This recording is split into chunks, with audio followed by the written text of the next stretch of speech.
Ethula inyanga yenkululeko, uNgqongqoshe wezobuciko namasiko uqoquzele impilo engcono kuzona zonke izakhamuzi zakulelizwe. Uthi inkululeko yangempela kufanele ibonakale ekuguqukeni kwenhlalo yezakhamuzi zakuleli.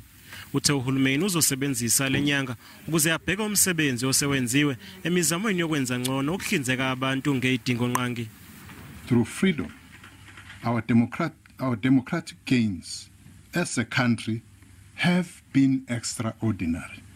The dignity of millions of South Africans has and is continually being restored. It is for this reason that we mark Freedom Month this year.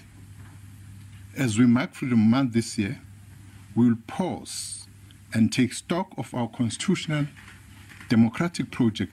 Kulonyaka inyanga yenkululeko izogujwa ngaphansi kwesiqubulo esithi the year of unity and renewal, consolidating our constitutional democratic gains. As we mark 28 years since the dawn of democracy in 1994, almost fast approaching 3-decade milestones for the nation's constitutional democracy, a review of trajectory showing or showcasing how we are consolidating our democratic gains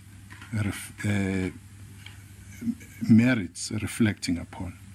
Inherent, therefore, in Freedom Month 22's theme is our conviction that besides the many challenges that have threatened to stymie this important constitutional democratic project, there are gains that we ought to safeguard.